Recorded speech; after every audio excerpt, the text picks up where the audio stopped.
Do you often find yourself making comments like, I don't have enough time, or I don't have enough money, or maybe it's, I don't know enough yet, when it comes to going after your big dreams and goals? If so, you are not alone. We all have beliefs that can potentially hold us back in life.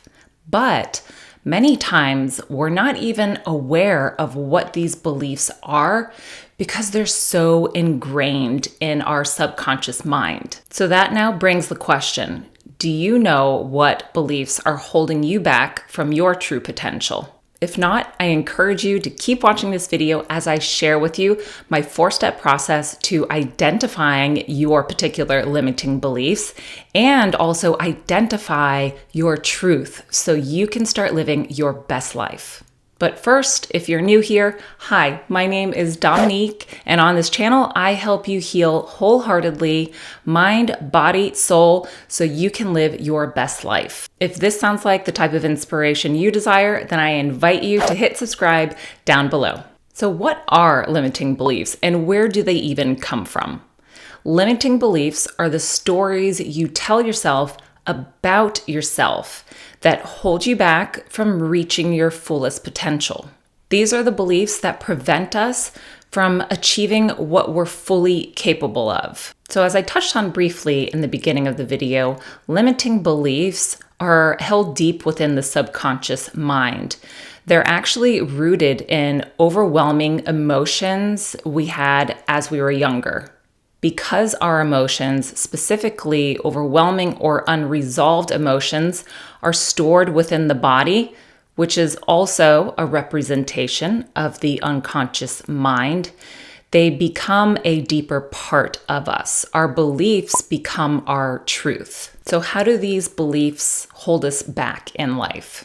Because they're so deeply rooted in our bodies and within the subconscious mind, they hold us back from expressing our truth. For example, if you have a limiting belief of not being good enough, you may potentially sabotage your possibilities of going after a particular career because of the fear of failure and the fear of not being good enough to acquire the job. So now that you have a better understanding of what limiting beliefs are, where they come from, and how they can hold us back in life, let's take a look at my 4-step process that I use with my clients to help them gain clarity on their own limiting beliefs. Step 1 is to audit your thoughts and excuses. So I want you to ask yourself, what excuses do you find you often make? It can be, I am bad at budgeting because I'm horrible at math, or I can't start my business because I don't know enough yet. So you're going to write down every thought and excuse that comes up for you, creating a list of potential limiting beliefs. I'll give you some examples of what mine were in the past. And one of mine was I was bad at managing money because I never learned how to budget. Another one of mine was that I wasn't good enough or didn't know enough. And this one really came up for me as I was beginning my coaching business. Now, if you've made it this far in the video and you're making your list of your excuses, I would love to hear from you in the comments. What is one of your excuses that commonly pops up for you? And this is by no means something to be judging yourself over or shaming yourself over, because every one of us has particular beliefs. We just want to bring awareness to them. So if you feel comfortable commenting down below, I would love to know. If it's difficult for you to come up with thoughts and excuses, then another thing you can ask yourself is, in what areas of your life do you feel unfulfilled and why? A lot of the times, the areas in life that we're feeling just lack or unmotivated is mostly because of our own doing. And we'd be surprised how much we get in our own way because of these particular limiting beliefs that every one of us has. So if we pinpoint the areas where we're feeling unfulfilled, that can guide us a little bit better to these beliefs. Step 2 is to question your thoughts and excuses. So the next question you're going to write down for every one of your excuses or beliefs that you were able to come up with is, what clear evidence do I have that this belief is absolute truth? And this is where you want to take the time to really think about, what supporting proof do you have about this particular belief? So I'll use one of my beliefs as another example, and we'll take the one that I wasn't good enough when it came to me wanting to start my own business. And as I sat down and really examined it and tried to identify some actual proof to support this belief, I could not come up with anything, because this belief had held me back from even starting. And if you don't start something, then you certainly are not creating any proof of anything. And I also came to the realization that everyone is a beginner at one point or another in their life. And it is a lot of the times through action and through trial that we actually learn and become better.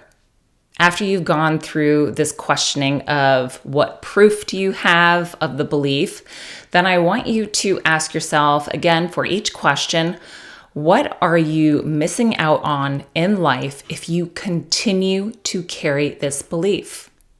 This is the part that is extremely eye-opening for my clients. So take your time on this, journal about it. Take up as much space on a scratch piece of paper as you need to get all of your thoughts out. Step 3 is to acknowledge that your beliefs are thoughts and not truth. The human brain is a meaning-making machine. It attempts to make sense out of every one of our experiences. So our limiting beliefs are simply our brain's way of making sense of painful emotional experiences by turning it into a limitation. And it ends up becoming a, I can't do X because Y happened in the past type of situation. So when we acknowledge that our limiting beliefs are really just thoughts and not our actual truth, then we can open the door to being able to confront the difficult emotions that we had been suppressing for so long. And it's through confronting the emotions, sitting with them and feeling them, that we're able to then bring a resolution to these beliefs that have held us back for so long. It's through identifying our unresolved emotions and feeling through them that we begin the process of releasing what is no longer serving us to open room up for creating our actual truth. And the fourth step, which is also beginning the process of creating new beliefs, is to take one small action step every day to create your new belief. So in step 3, we talked about the importance of acknowledging and confronting the emotions that we had been hiding from for so long. But now it's about creating small daily action steps to disconfirm these beliefs. So we now know that our beliefs are rooted within our body. And when it comes to creating new beliefs, this means that we need to teach our bodies that our new belief is safe. And our body, also known as our nervous system, learns through action. In other words, if we want to create a new belief, we need to show our bodies through action and through experience that this belief is safe. So I'll use myself for another example here, and we'll use the belief that I'm not good enough. And when it came to starting my own business, this was the belief that I really had to work through and identify, because it had been holding me back for over 2 years on even making the first step. So what was happening is that I was looking too much at this goal as a big picture, and I wasn't breaking it down enough for myself because this belief was so intense and had been with me for most of my life. I had to take a moment and recognize that I needed to break it down into smaller steps in order to get the momentum going. So on day one, I took the time to research coaching programs, and I allowed my body to just get used to the idea that, okay, I'm going to make this happen and we're going to look into it and, start prepping for deciding on a program.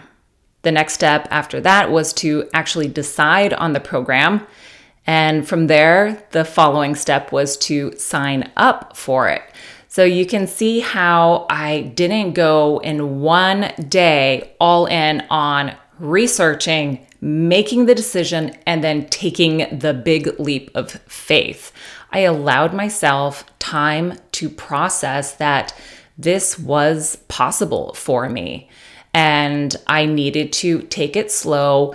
And this is going to be the same case for when you are working on creating your new belief, your actual truth.